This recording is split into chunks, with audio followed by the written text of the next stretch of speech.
It's time to rev your engines. The Syracuse Nationals proudly presents the Cavalcade of Cars, March 22nd through 23rd at the New York State Fairgrounds. The two-day indoor car show features all the classics, plus lifted trucks, Jeeps, motorcycles, and more. Cavalcade of Cars, CNY.com.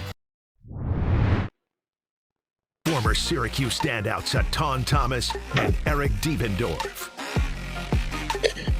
What's going on, everyone? So we're back at the regular time, 11 o'clock, but it's still not Monday. It's Tuesday. We're all over the place with our schedules, man. But we're here. Yeah. We're bringing the news to you, and so it's all good. E, how's everything been, man?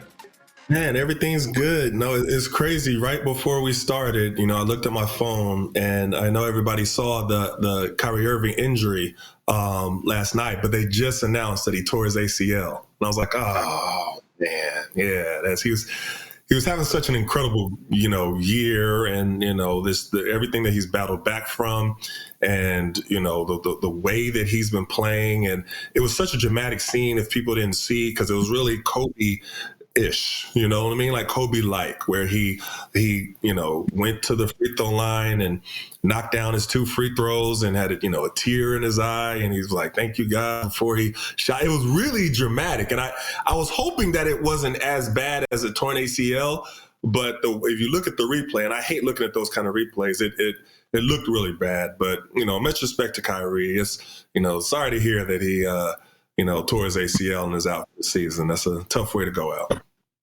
Yeah. I mean, you never want to see that, especially one of the best basketball players. In my mind, he's one of the most skilled basketball players of all time. Just it's like art on the court watching him, just how he could start and stop and maneuver and, finishing at the rim, shot making ability. He's one of my favorite players to watch. But it was definitely Kobe-esque as – when Kobe, I think it was when he tore his Achilles, he went back on and shot those free throws. So it makes sense, though, because Kyrie, that was one of his mentors, Kobe. He credits the left-handed floater and all his left-handed shots to working with Kobe and just talking with Kobe. So it makes sense that, he did that going back to the free throw line. But, yes, you want to send our prayers and all our healing energy to Kyrie, and hopefully he gets back. The good thing is ACL is like back in the day, it was like a whole thing, right? And I tore my ACL, but now with the technology and everything going on, especially with the NBA trainers and staff, hopefully he gets back sooner than later and gets back on the court healthy. So shout out to Kyrie, man. We don't want to start the show off on a I guess a that was bad the plan, Yeah, that was the plan. I just thought before we went on. Yeah. We had to make sure we shout out one of the greatest basketball players of all time. But let's get to Cuse real quick. They had a tough one against Virginia Tech, and then they got one tonight in Dallas against It'll be another tough one in SM. Let me go back to Virginia Tech really quickly. We don't have to spend a whole lot of time on it because that was a while ago. It was all the way back Saturday. But help me out with this, E. We went away from what was working, and what was working was going inside. And I know I have big man bias, and I've said that before. And anybody that's heard me, talk knows I have big man bias. But it was working. You know what I mean? Between Lampkin and you know what I'm saying, Jair, they had 37 points between the two of them. It was working. Yeah, 21 and 16, yeah. Yeah, so we were up there 14, 13. What were we up? 13 points, right? And I think, with 8 minutes left, yeah. Yeah, and they went on a 14-1 run. In that 14-1 run, we couldn't do anything right offensively. And we went away from what was working. And what was working was going inside. And that, now, yes, Jaquan Carlos had the heroics at the end of regulation, for us to even, but it shouldn't even have gotten to that. That shouldn't have even been needed. We were up. We had command of the game. And then, of course, we kind of fell apart in the overtime. But when something's working, you got to keep going to it. You know what I mean? You just got to milk it, and we've had different stretches where our offense was a little stagnant, where things weren't going right, where, outside shooting was, whatever wasn't working. But whatever it is, when we're having a tough offensive stretch, go back to what was working. That's all I'm going to say about that. I mean, 100%. Jair had his one of a career night, 21 points. He was 8 for 11, so he was efficient. And then so was Eddie. 7 for 13, another double. I think these last two games, if he gets a double, that would be the program record for most doubles in a season. So despite the tough year that the team's having, I mean, Eddie's having a career year in his senior year. So you got to shout out the big fella, 44, Eddie Lampkin. He's done as much as he can, but I agree. I mean, they were dominating in the paint. They were getting to the free throw line. Probably the most they got to the free throw line in a long time. They almost got 23 of 29, and they shot a good percentage. They 18 assists. Obviously, turnovers have to be able to take care of the ball. But if you're up 13 in the second half with 8 minutes left, 7 minutes left, you have to be able to secure that. And to your point, you want to go with what's been working, right? You don't want to fast the pace of the game up. You want to be able to take care of the ball, execute offensively, get it to your big fellas, keep pounding down low, and get to the free throw line if they're not making them. But despite all that, it always goes back to defense. You know what I mean? And this is what Syracuse has been struggling with all year. They had a pretty good offensive, as a team, a good offensive night, almost 55% shooting. But I'm looking at Virginia Tech, and they shot 61% from the field, 42% from three. Right, it's just, and they got 101 points. Even 101 points in overtime, you're not stopping anyone, right? I mean, you're giving up almost 50 points in the second half. You got to find out a way to stop guys and get stops at crucial times. It's almost like guys are just getting by us and doing whatever they want. Now when the defense collapses, now they're making decisions. So, I mean, despite the offensive effort, defensively, it's just been the same thing, man. You can't get any stops. There's no rim protection. Teams are running up and down on us. And look, if you can't get any stops, I don't care how much you score the ball. You're not going to be able to outscore teams. And this has just been the case for Syracuse all year. But the thing is, we were outscoring them. We were up 13. We were pounding it inside. We were doing what we were supposed to be doing. We was dominating in the paint. And they were like very high percentage shots. Like guys were like, you know what I mean? Jair has that thing where he catches at the free throw line or he catches at the 3-point line, he rips through, he does a spin move, and all that was working. So we were scoring, you know what I mean? And we were outscoring them. And then we just went away from it. So that was a tough game to watch. I'm not gonna lie. That was tough because it was one that we could have won. Now where everything stands now, we've secured the ACC tournament. That's what we're playing for, and so we're I'm saying, what do you want me to say? No, that's a positive. That's a positive. We're gonna spin that positive. So no matter what happens now, we're still secure for the ACC tournament. I mean, NC State has to do something miraculously, and they've been really struggling. So is Boston College. So I think we're secure, right? But going into tonight against SMU looks pretty impressive. Not gonna lie, I'm still wrapping my mind around them being in the ACC because I forgot they came over with that Stanford and Cal, just last summer, right? So this is their first year. Because I don't remember when I saw SMU I was like, wait, SMU, why are we playing them right now? But I forgot that they brought them over. But this is going to be a tough match tonight. Not going to lie. Yeah, I mean, SMU, they really had a pretty good year. I mean, a 20-win season.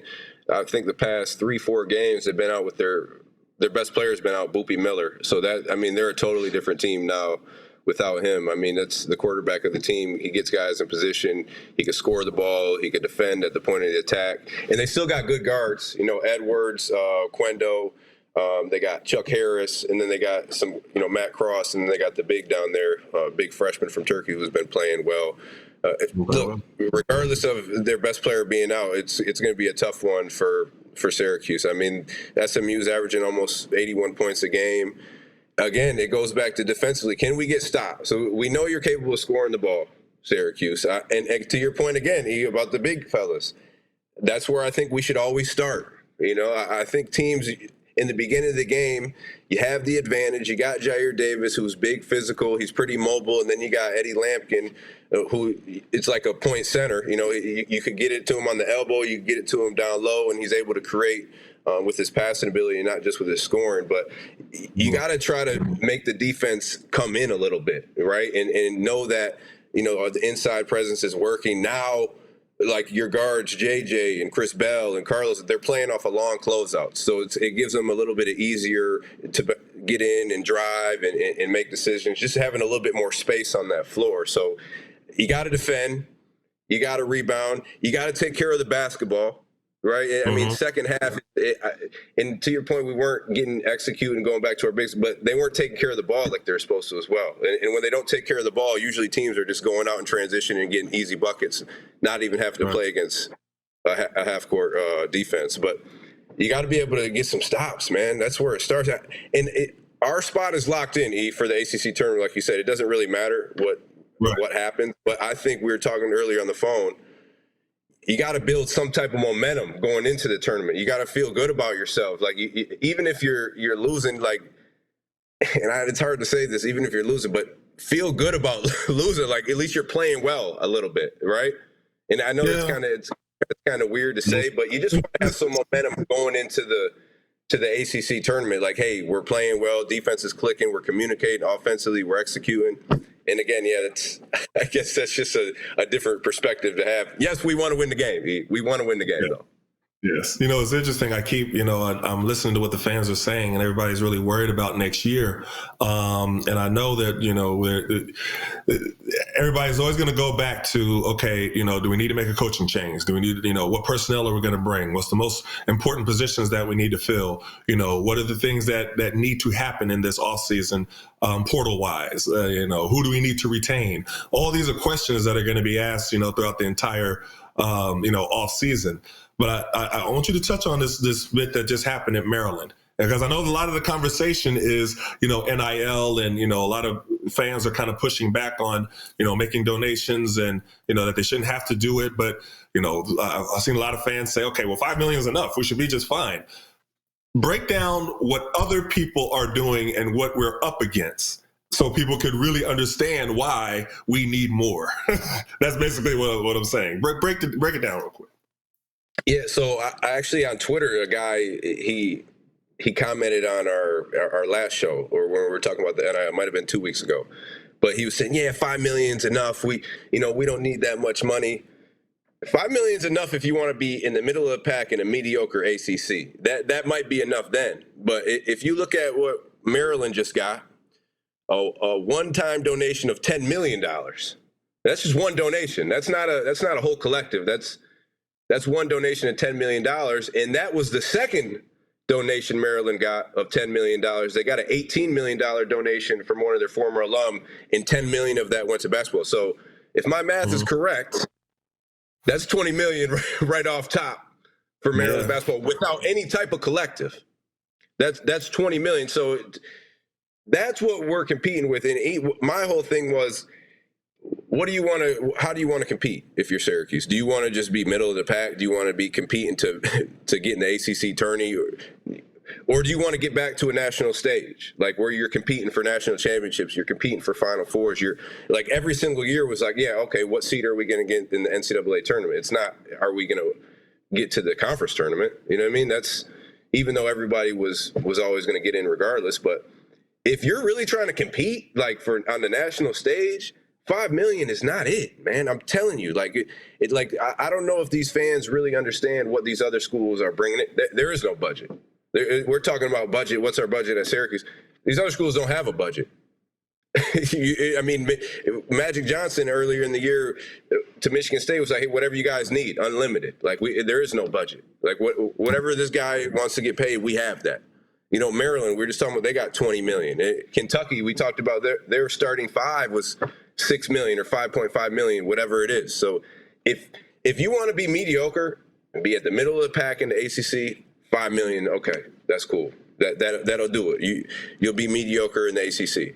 If you want to compete for national championships, Final Fours, Elite Eights, things like that, always, being in the NCAA tournament, you got to get $10 million or more. And again, we said $8 to $10 million. That might be the low end. Talking about these other teams, what they're bringing in. So I mean, I understand what your fans are saying. We're not saying yes, $5, $10, whatever from your average fan. Yes, if you get a lot of people to do that, sure, it could accumulate into some more. But we're talking about people coming in, alumni who are big time donors. That's what these other programs have, And I know Syracuse administration, they have people that's their job to go out and get these donors. And I know Syracuse alumni has those type of donors. I mean, Syracuse fan base is all over the country. Everywhere I go, I see there's Syracuse Orange fans. So you can't tell me that this isn't possible. It's about going to find them, and whatever you're telling them is obviously right now it's not working because they're not on board. But you got to figure out a way to get these people to come in and compete, because right now the money that we have is not enough. That's what it is. Look, I know we got to go to a break. I want to come back. I want to ask you about, JuJu Watkins. I've been watching her play, and she's absolutely amazing. But let's take a break. And we'll be right back with more on QSports.com. Syracuse basketball head coach Adrian Autry joins Orange Nation every Thursday at 1. Yeah, no, that was a touchy topic. I was watching one thing, and all these fans were like, "Oh." It was a segment with Paulie, and they were saying how Paulie was trying to get them to understand, because one fan was saying that they wanted special recognition. Did you see that segment? I'm trying to see what was happening, but he was saying, well, we want special recognition if we're playing, and Paulie kind of went off. This is one of his going off segments. Hold on, say that again. No, they wanted. Who wanted that? The people who donated? Oh, Paulie, you there? Yeah, a guy said that they need if I give like $5, I need to be put on a Hall of Fame wall or something. What? So I was just like, yeah.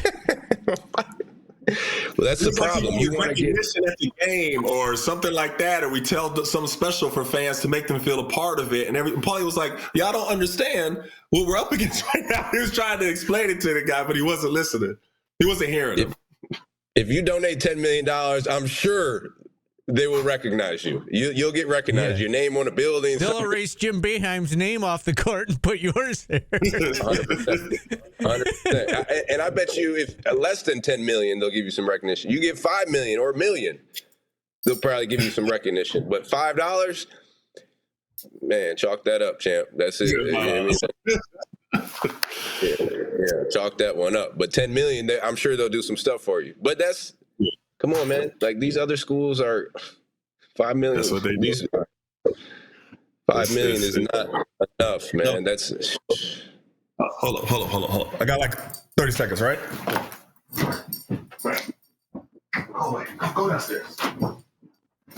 Where you at, Eric? South Bend. Oh, I'm sorry. Me too.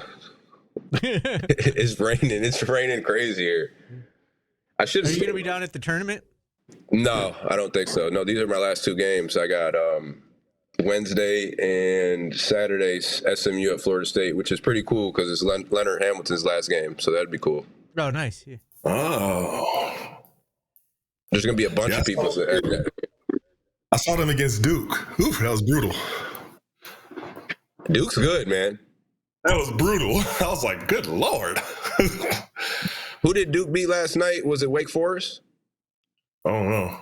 I didn't see that. Wake Forest last night. Well, Florida State, they beat them by like 40. They did to Illinois at the Garden? Holy smokes. Say it again, Paulie. What they did to Illinois at the Garden was... Oh, yeah. Everybody's all upset Syracuse got blown out by them. They blow everybody out. Yeah, they're going to compete. They're going to compete for a national championship. It'll be an SEC team in them somewhere.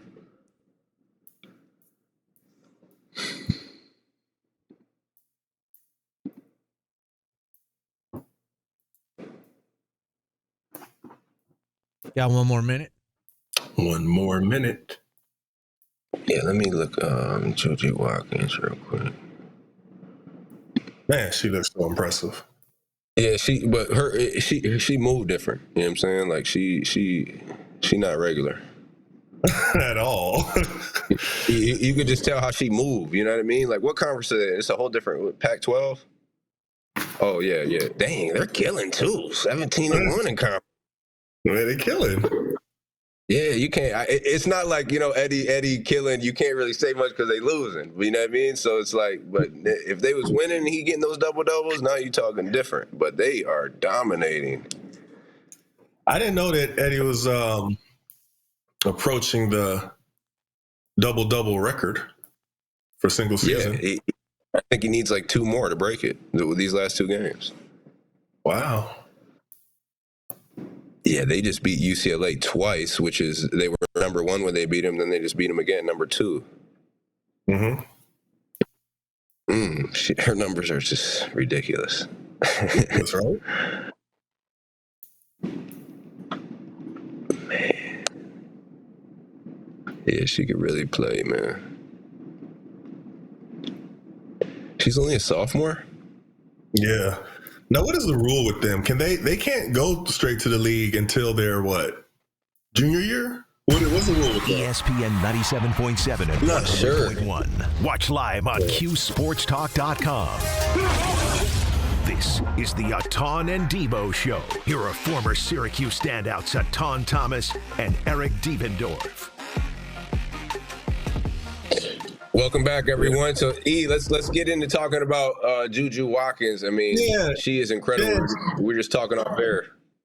Man, she looks incredible to me. Like what the things that she's doing on the court, you know what I mean? The way that she is dominating, scoring different ways, filling up the stat sheet, just beat UCLA, back to back. But it is interesting because she's getting a lot of press, but she doesn't get the press I feel that she deserves. And what's your thoughts about that? Why do you think she's not getting the level of accolades, the level of attention, of a Caitlin Clark or somebody else? Yeah, I think, and we were talking about this too, E. I think with Caitlin Clark, I think just like in basketball in general, like men or women, that when you have like a really good white basketball player, it's going to get more praise and you're going to get more recognition just because it's not many really, really good white basketball players. I mean, just to be honest. So, and I think, the media is more so white, right? So they're going to give her praise a little bit more. And look, I'm not saying JuJu Watkins isn't getting recognition, but she is. I saw her on a State Farm commercial. She has a bunch of NIL deals. Like she's taking advantage of the NIL. But for me, how she moves and so when I'm looking at basketball players, and especially like early on, I'm like looking at their movements, like how they move. You know what I'm saying? Is it fluid? Is it just like they're like when we talk about Kyrie, his movement with his body, how he can control his movement and how he maneuvers and shifts. And that's how you could really tell somebody's going to be really, really good. You know what I'm saying? Now it's just about putting all that together and then obviously decision making. JuJu Watkins got all that, how she's in sync with her body and the ball and how she moves with it and how she can get to her spots and change direction, change speed. I haven't seen a women's basketball player be able to do that. Caitlin Clark was unbelievable shooting the ball from everywhere on the court, and yes, she could handle it, and yes, she's one of the best basketball players in the WNBA, top 5, whatever it is, right? But this girl, JuJu Watkins, different. She different. She just how she moves. And I don't want to say she look, she'd be out there you put her with some grown men and I don't want to catch any for saying this, but man, she putting in work on both. I don't care what it is, man. She's like that. You know what I'm saying? I'm not saying she could do it at in the NBA or anything like that, but man, look, you know what I mean. She's different. She's different.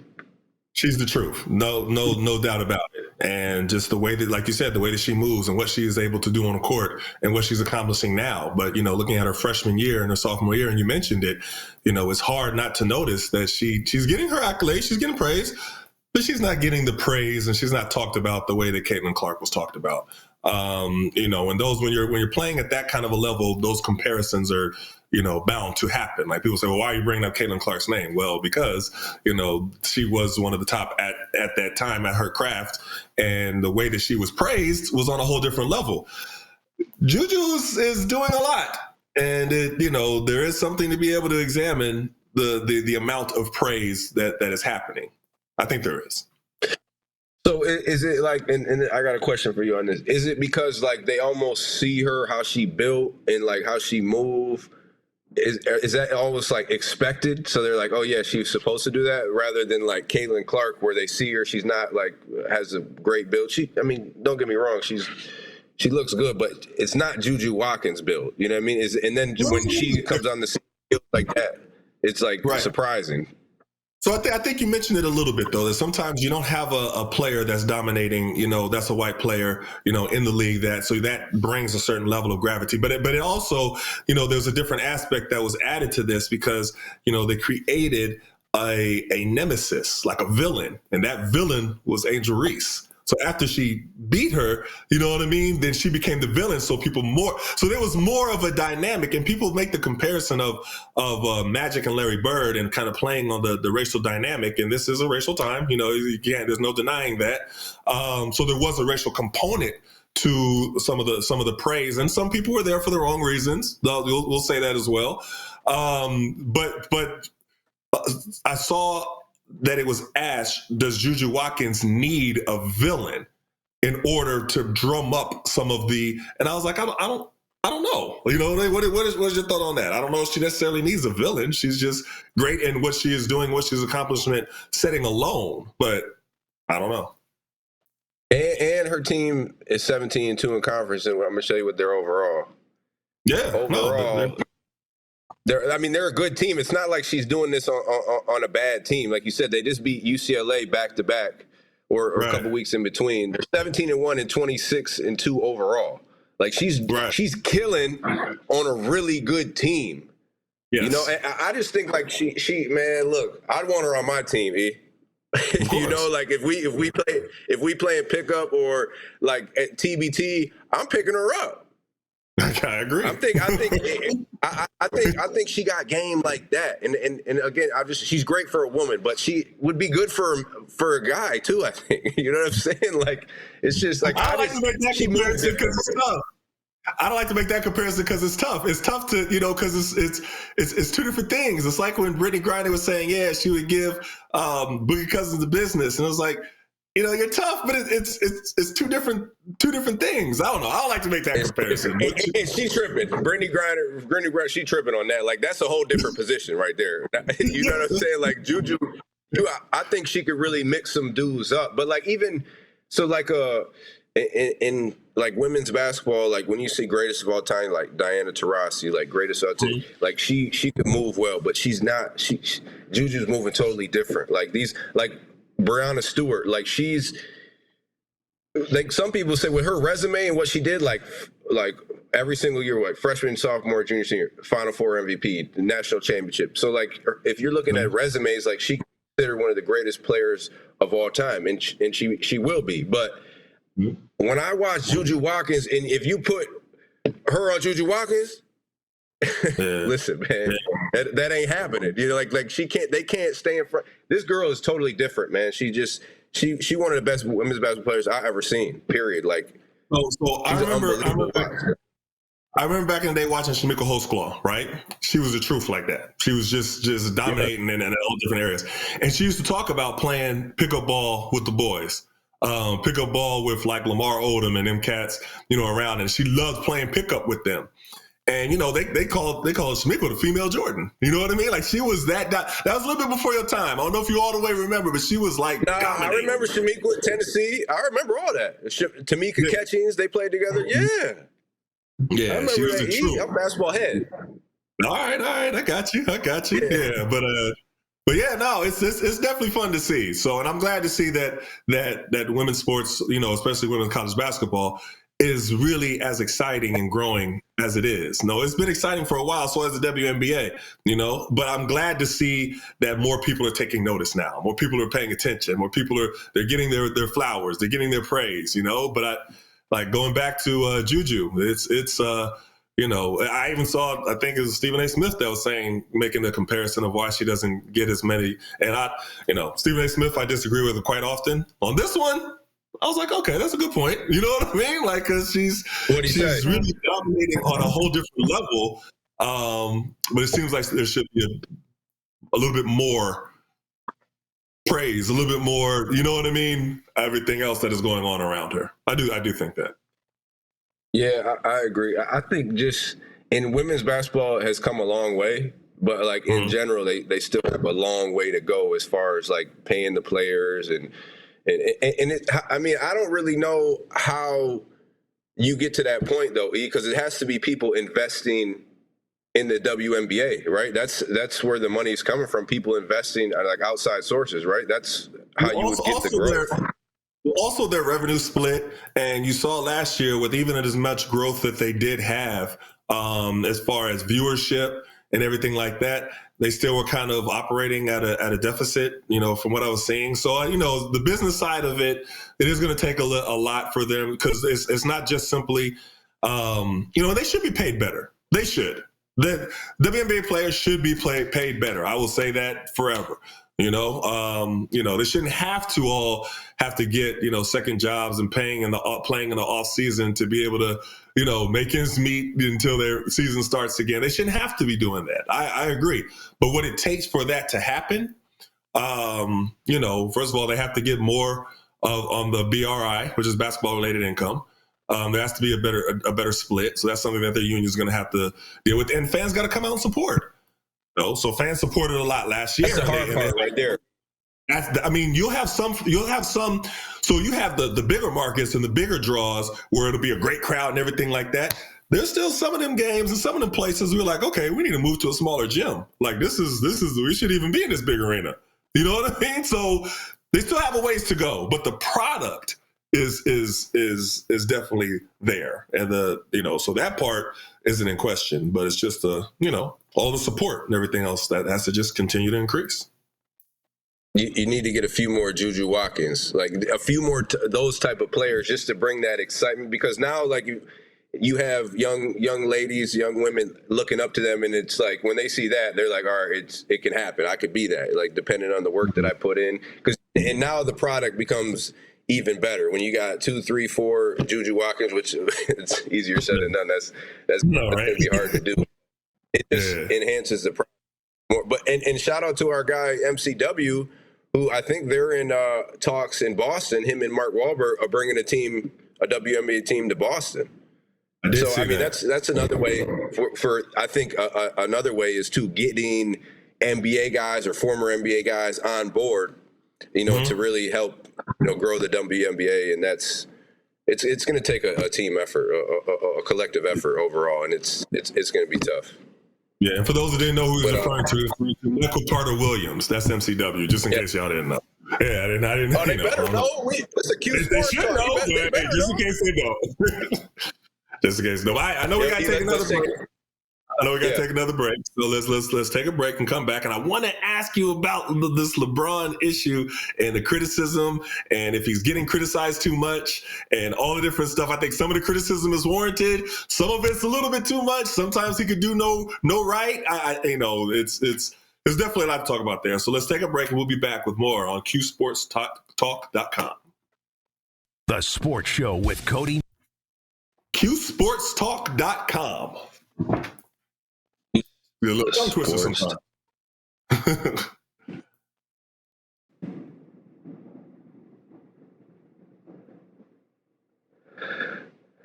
Yeah, Serena. Oh, yeah, Serena Williams is getting a new owner of Toronto Tempo. I saw that. Her and Larry Tannenbaum are in the ownership group. Wow, look at something. Somebody put Lunchbox League. Jeez, that's why they're at where they're at, right? Lunchbox League, come on. Oh man, I mean, you just got guys who don't want to. I mean, again, I don't watch a lot of women's basketball either, but I do follow like I like watching JuJu Watkins. You know what I mean? Like she is an unbelievable player. I agree.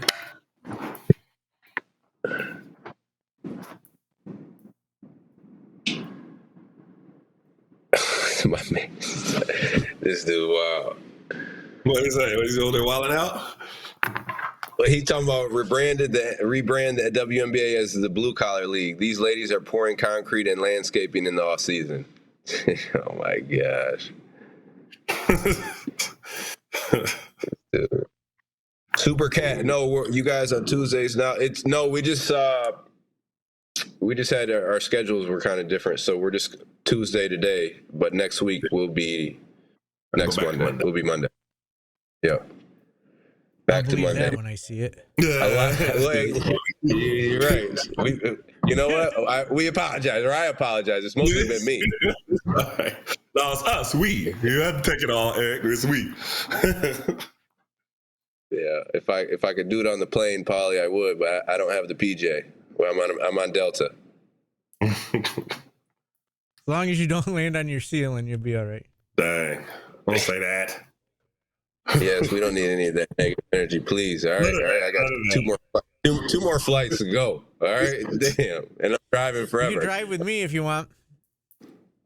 I'm not driving to Florida State from Indiana. I know that. But yeah, Paulie, you're driving. I know that. You haven't took a plane. When's the last time you flew, honestly? National championship. Right, 2003.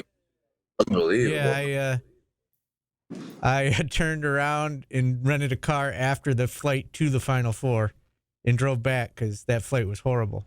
Dang. Oh, my gosh. Then I became friends with Gil. Oh, man, Gil. Is Gil... No, I don't know what's going on with Gil. I don't know. I think, you know what he does now for a living? I heard he drives people's cars to Florida. So, like, if you're like, one of those people that goes from, like an older person that goes from the east to the Florida for the winter, he'll drive your car down. Okay. So Gil was, and he might have been around when he always handed out gum. Yeah, he was there when Etan was there, definitely. So do you remember Gil, E? Mm-mm. He handed gum out every time. He sat on the bench. Oh, handed the gum out. Yeah. Okay, yeah. Oh, that's all you had to say was gum. Yeah, I remember him. I flew on the plane when Etan played, though. Like, we went to, that was my first year was your senior year, I think, Etan. Oh, is that right? Yeah. Yeah, we'd had some now a lot of guys bust now on those trips. But yeah, I remember going back in some of those snowstorms. It was a little rough coming back. Not gonna lie. Shout out my guy Super Cat. It's his birthday today. All right, Super Cat 6'10". Happy birthday, my guy. Enjoy it. Right. I had to sit next to Bill Selick the whole flight to Alaska. Big Bill. Wasn't a lot of room for me to move. All right, Bill Nye the Science Guy. Etan Thomas and Eric Dievendorf. You're up. What's going on, y'all? We back at it. So, E, let's get into this LeBron James hate, I guess you would say, because he always gets the hate.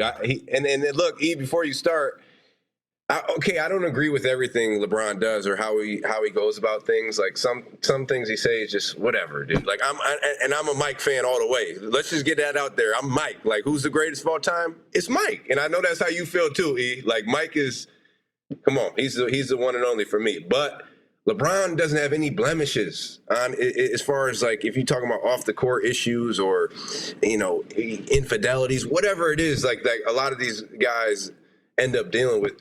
Man, LeBron's clean. It's almost like people nitpick they're trying to find something like, man, we got to find something wrong with this guy. He's doing too well. You know what I mean?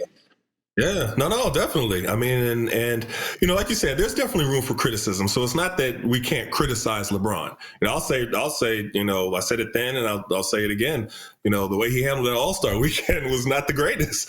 I mean, if you knew that you was not going to play, then you should have just, given that to somebody else, and somebody else could have enjoyed, being, the All-Star. But to get there, and then hours later, hours before, you're not going to play. And then, shortly afterwards, with the first game after All-Star break, you're playing and dunking and scoring 30-something points or something like that. And everybody's like, come on now. So there's room to criticize. But sometimes it's like he can do no right. And I made a little bit of list of some of the stuff, you know, we said we was going to talk about this. It's like if LeBron has a teammate that performs well, then it's all LeBron got carried. You know, if none of LeBron's teammates perform well, it's LeBron's fault for not making the teammates better. You know what I mean? If LeBron's team loses, it's like, this is why LeBron will never be as good as MJ. MJ will never lose to whoever it is, right? But then if LeBron's teams win, it's like, doesn't count. NBA is rigged. It's weak. It's watered down. You know what I mean? Even if they win the championship, they won in the bubble, and it was like, that doesn't count. Yeah, he won. I was like, he won. They won. They won the championship. You know, if he misses a game winner, you know what I mean? Like at the end of the game, they're like, LeBron is a choker, can't close. Not like, you know what I mean, MJ. But then if he makes the game winner, it's like, why was the game even close in the first place? MJ would have made it, you know what I mean? Like he literally cannot win. And I'm like, what is it? You know, what is it? I wrote that a few more. It was like, if he passes up a game winner to a teammate and the teammate misses the shot, then he's like, LeBron is afraid to take that shot. He's just not a killer like MJ, right? But then if he passes up the game winner and a teammate makes the shot, then still it's like LeBron got saved. You know what I mean? He wouldn't have won it if somebody didn't save him. And I'm like, look, all these, and these are all scenarios that everybody's heard. You know, and it's like sometimes he literally cannot win. And it's like, all right, y'all get a little bit extra with the criticism, even though everybody can be criticized, but then it just turns to LeBron hate. And that's the part that I haven't seen the level of scrutiny and hate that LeBron has received that I can say for any player. Now, you correct me if I'm wrong, but I haven't really seen it to his level. So is that because of the MJ comparisons? It can't be all because of the decision when they went to Miami. It can't be that. You know what I mean? Like what is it about LeBron that really brings out the hate in people so much? Well, I think in the beginning, like, they really can't find anything significant that he's done wrong. Like, okay, like not playing in the game, the All-Star game decision, that wasn't a good decision. Like you said, just flat out say it, you know, regardless if you didn't know, whatever, like missing games and all that. If you could play. And that goes back to our point about the hockey guy who was talking about it. If you could play. If you can't, obviously you got to rest and you got to heal up. But as far as like LeBron goes, you talk about making the right, he's always looking to make the right decision. Like, I don't think he has the fans in his mind when he's playing basketball. Like, oh man, I got to take this game-winning shot because the fans are going to be so upset if I don't. You know, they're going to criticize me. He's thinking about making the right play. He's not Michael Jordan. He's not Kobe Bryant. They're two different players. All those guys, like Mike and Kobe, were similar in their skill set and how they played, right? And like just their assassin-like mindset. Like LeBron is more like Magic in as far as he's a playmaker first. Like I really think LeBron has more joy in passing the basketball than he does scoring the basketball. And that's kind of weird because he's the leading scorer in NBA history. You know what I'm saying? But he's a guy who thrives off making good decisions, right? For his teammates. And for people to say, like, you know, his teammates have carried him. Yes, he's had great players, right? And for when they say stuff about Mike, like, you wouldn't even know because Mike wasn't in a lot of these situations. You wouldn't if Mike was, hey, Mike would never win that. You know, man, look, we talked about this earlier. If Mike had $40 million on the table, because Mike, I think the highest Mike ever made in the league was like $25 million for a year or something like that. If some of these numbers were out when Mike was playing, man, I bet you he's shifting. He's shifting around. Like it's going to be a lot of different movement. So the whole like game is totally different. The whole economic part of the game is totally different. That's why there's a lot of shifting around and a lot of stuff like that. And again, it goes like to marketability too. Like he went to Miami, like a great place to be marketed. He goes to LA, great place to be marketed. He brought Cleveland back from the dead. Like he marketed that whole city. He revived the whole city. Like people aren't really like, they just want to nitpick at the negative because like we said, there's nothing really super significant to say that he did wrong unless you want to talk about, oh, he didn't play in the All-Star game or he's missing a couple games. Healing, I mean, you know what I'm saying? He's about to score 50,000 points. He's 40 years old. 50,000 points. He's 40 years old, and man, he a top 5 player in the NBA right now. how he playing, how he moving. You see some of these dunks that he's doing, and Mike, like again, this is my top 3, E. And then I've been pretty solid with my top 3 of all time. I just, and this is how I like for who I like. You know what I mean? Yeah. Mike, Kobe, Bron. That's what I like. You know what I'm saying? And then I'd probably put Magic and Shaq. Okay. Honestly, and you could put Kareem in, you could put Will, you could do all that. Man, listen, I wasn't able to really see those guys. That's my top 5. That's my top 5. I got you, and it's when you're talking about the top, it's different eras. So the rules are different in different eras. So it's kind of hard to make those, because it's different. I mean, people talk about like LeBron having help. I mean, would MJ have won all of those without Pippen? I don't know. You know what I mean? Like Pippen had a lot. They were Batman and Robin. They needed each other.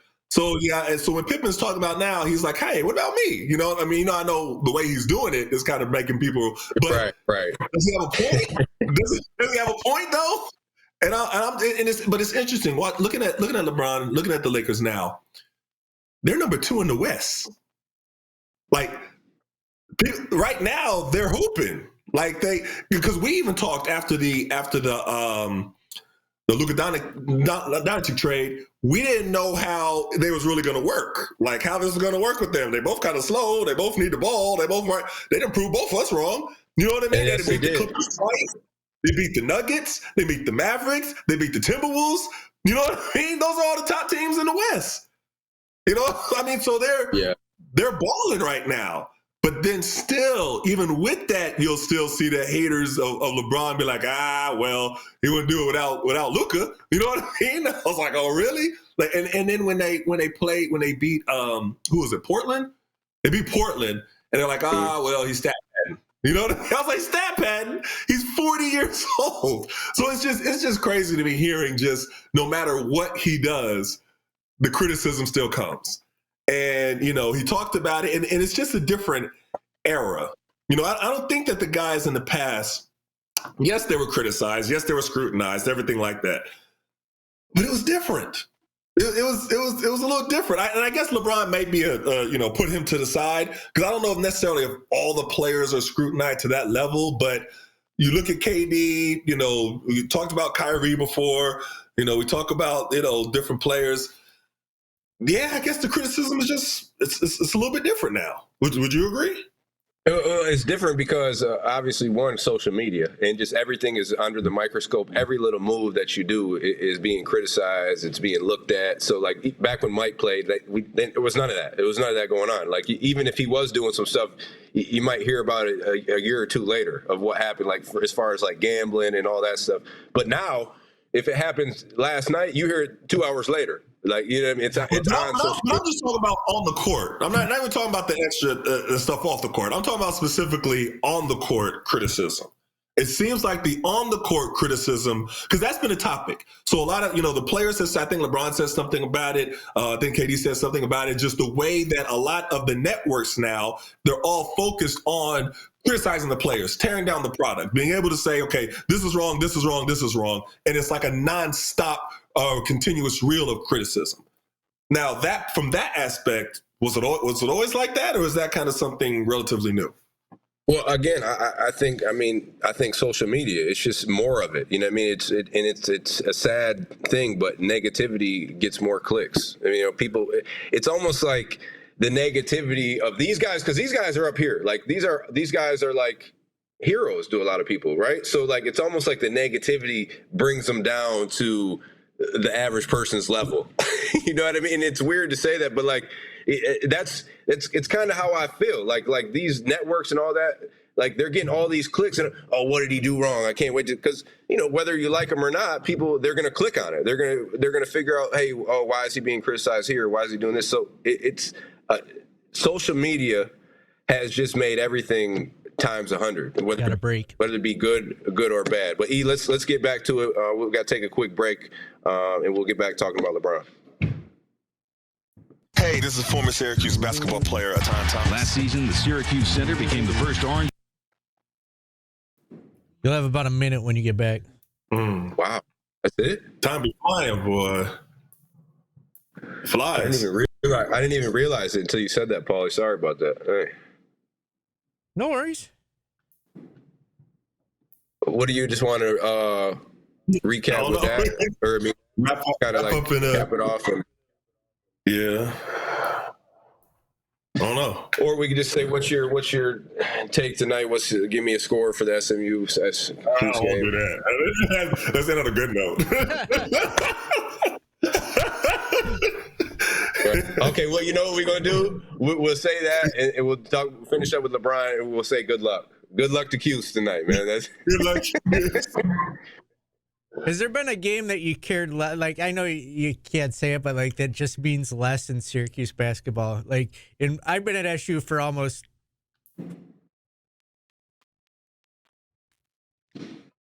It's just it's not even like senior day. It's just okay because you don't get anything out of it. Right? Yeah. No, there's not really. I don't know. It's not really. Yeah, there's nothing to really be excited about. It's I guess. a sad state of affairs, but it's just there's nothing to this game. No, it's that because even if they win or lose, they're still in the same position. You know, it's. Yeah, I mean it matters to the players, but like just as like a fan watching from the outside, it's kind of just like. You're right, but I think too, like it's you want to win, just getting some good momentum going into it from the players and coaches. Like yes, from the fans, like whatever, I guess, but you still want to be feeling good going into the tournament. Right. North Carolina State did it last year. You never know, man. You just never know. Yeah. What the chances are? Very slim.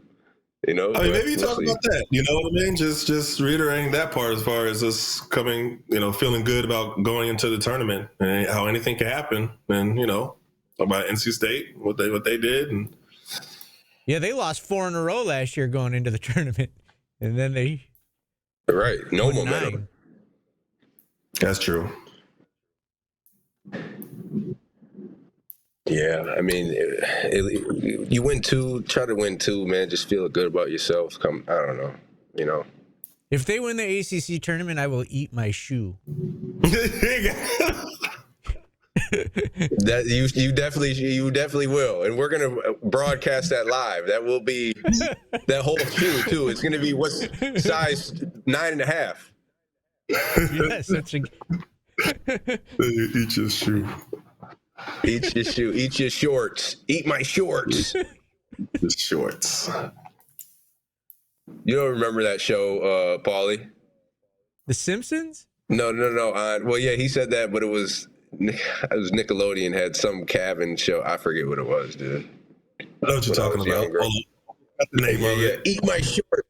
Nickelodeon just started when I was a kid, so it's like you can't do that on television. And I remember that. Darkwing Duck, I think, was the guy. Darkwing Duck. I had me growing up was like Doug Funny, Doug Funny, and that cousin Skeeter was just coming on the. Oh, Doug. Yeah. Doug. Rocco's Modern Life, all those weird shows. Yeah. No, Doug was cool. Yeah, Doug was cool. Doug was cool, all right. Doug was the man. Him and Skeeter Valentine.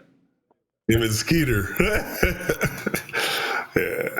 Oh, you're right. Salute your shorts. That's exactly what it was. Salute your shorts. That's what was the show called, though? What was the show called? Hey Arnold's a good one too. Yes, Rob, that was a good one. Yeah, I liked Hey Arnold. Salute 15 your seconds, shorts. and you'll have about 1 minute. Okay.